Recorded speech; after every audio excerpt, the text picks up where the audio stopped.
శ్రీగురుభ్యో నమః. అందరికీ నమస్కారం. తెలుగు హోమియోపతి గురుకులానికి స్వాగతం. హోమియోపతిలో పొటెన్సీ అనేది చాలా కీలకమైన విషయం. చాలామందికి వచ్చే సందేహం ఏంటంటే, అసలు మందులో పదార్థమే లేనప్పుడు శక్తి ఎలా ఉంటుంది కదా? ఇది వినడానికి కొంచెం వింతగా ఉన్నా దీని వెనక ఒక అద్భుతమైన సైన్స్ ఉంది. ఈరోజు మనం దాని గురించే తెలుసుకోబోతున్నాం. ఆ ప్రశ్నకు జవాబు బయటెక్కడో లేదు, మనలోనే ఉంది. మన శరీరంలోనే ఒక శక్తి దాగి ఉంది. దాన్ని గనక మనం అర్థం చేసుకుంటే పొటెన్సీ అంటే ఏంటో చాలా తేలికగా అర్థమైపోతుంది. హోమియోపతి మూల గ్రంథమైన ఆర్గానాన్ ఆఫ్ మెడిసిన్లో దీనినే జీవశక్తి లేదా వైటల్ ఫోర్స్ అని అంటారు. సో హోమియోపతి ఫిలాసఫీ ఏం చెప్తోందంటే, మన ఈ భౌతిక శరీరాన్ని నడిపించేది ఒక జీవశక్తి. అది మన కంటికి కనిపించదు, అదొక స్పిరిచువల్ ఎనర్జీ అన్నమాట. మనం ఆరోగ్యంగా ఉన్నామంటే అర్థం, ఈ శక్తే మన శరీరంలో అన్ని పనుల్ని ఒక క్రమపద్ధతిలో, హార్మోనీలో నడిపిస్తోందని. ఈ జీవశక్తికి కొన్ని ప్రత్యేకమైన లక్షణాలున్నాయి. చూడండి, మన శరీరానికి ప్రాణం పోసేదే ఈ శక్తి. అంతేకాదు, మన శరీరాన్ని పరిపాలించేది కూడా ఇదే. బాడీలో బ్యాలెన్స్ మెయింటైన్ చేస్తుంది. ఇదంతా ఆటోమేటిక్గా జరిగిపోతుంది. మనం దీన్ని డైరెక్ట్గా చూడలేం, కాని దాని ఎఫెక్ట్స్ ద్వారా ఫీల్ అవ్వగలం. సింపుల్గా చెప్పాలంటే మన లోపలున్న ఒక రాజులాంటిది. ఓకే, అంతా బావుంది. మరి జబ్బొస్తే? జబ్బు అంటే ఈ జీవశక్తికి ఏదో డిస్టర్బెన్స్ వచ్చిందని అర్థం. మరి కంటికి కనిపించని ఈ శక్తిని ఒక మందు ఎలా సరిచేస్తుంది? ఇక్కడే మనకసలైన కాన్సెప్ట్ వస్తుంది. అదే డైనమిక్ యాక్షన్. చూడండి, హోమియోపతి మందులు మామూలు మందుల్లాగా కెమికల్ లెవెల్లో పనిచెయ్యవు.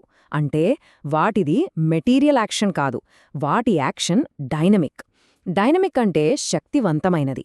ఇంకోలా చెప్పాలంటే, మందు మన శరీరంలోని కణాలతో కాదు, మన జీవశక్తితో మాట్లాడుతోంది, ఎనర్జీ లెవెల్లో పనిచేస్తుందన్నమాట. ఈ డైనమిక్ ప్రభావం అంటే ఏంటి అని మీకు డౌట్ రావచ్చు. ఆర్గనన్లో దీనికొక మంచి ఉదాహరణ ఇచ్చారు.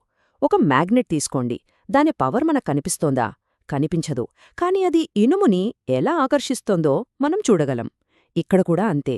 మందులోని డైనమిక్ శక్తి కనిపించదు, కాని అది మన జీవశక్తి మీద దాని ప్రభావాన్ని చూపిస్తుంది. ఈ కంటికి కనిపించని శక్తివంతమైన ప్రభావమే డైనమిస్. మన జీవశక్తే ఒక డైనమిక్ ఫోర్స్ కదా, కాబట్టి దాన్ని ప్రభావితం చెయ్యాలంటే ఇంకో డైనమిక్ ఫోర్స్ కావాలి. సింపుల్. ఒక ఎనర్జీనే ఇంకో ఎనర్జీనే ప్రభావితం చేయగలదు. సరే, అయితే ఈ ప్రాసెస్లో అసలు హీలింగ్ ఎలా జరుగుతుందో స్టెప్ బై స్టెప్ చూద్దాం. ఈ హీలింగ్ ప్రాసెస్ చాలా ఇంట్రెస్టింగ్గా ఉంటుంది. ఫస్ట్ స్టెప్, సహజంగా వచ్చిన జబ్బు మన జీవశక్తిని డిస్టర్బ్ చేస్తుంది. ఇప్పుడు మనమేం చేస్తాం? అదే లక్షణాలున్న హోమియోపతి మందు ఇస్తాం. ఆ మందు లోపలికి వెళ్ళి ఒక ఆర్టిఫిషియల్ జబ్బుని క్రియేట్ చేస్తుంది. కానీ ఇది అసలు జబ్బు కన్నా కొంచెం స్ట్రాంగ్గా ఉంటుంది. అప్పుడు మన జీవశక్తి ఏం చేస్తుందంటే, ఈ కొత్త బలమైన శత్రువుతో ఫైట్ చేయడం మొదలుపెడుతుంది. ఆ ఫైట్లో గెలిచే ప్రాసెస్లో అంతకన్నా బలహీనంగా ఉన్న పాత జబ్బుని కూడా శరీరం నుంచి తరిమేస్తుంది. అంతే, ఆరోగ్యం మళ్లీ మన సొంతమవుతుంది.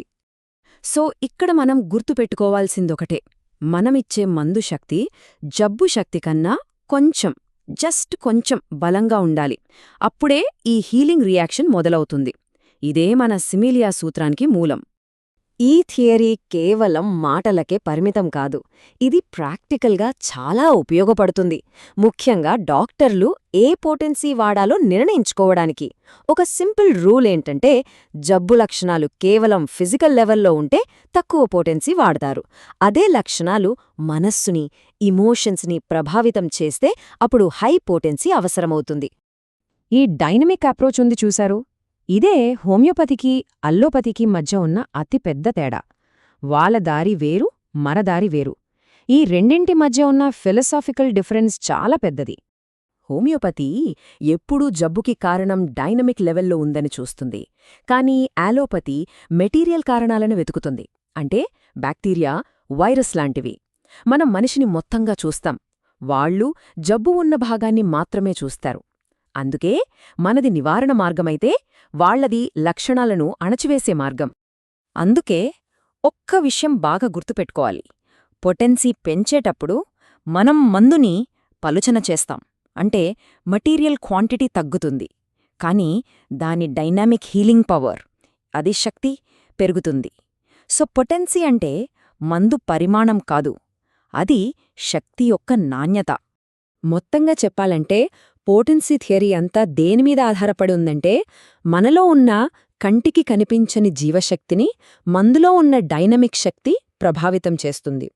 ఆ ప్రభావమే మనల్ని జబ్బు నుంచి బయటపడేస్తుంది. ఇదొక అద్భుతమైన కాన్సెప్ట్. మన శరీరం యొక్క శక్తిని మనం ఇంత ఖచ్చితంగా ప్రభావితం చేయగలిగితే మీరసలు ఆరోగ్యమంటే ఏంటి, దాని స్వభావం ఎలాంటిది ఒక్కసారి ఆలోచించండి. జై శ్రీకృష్ణ వాసుదేవ.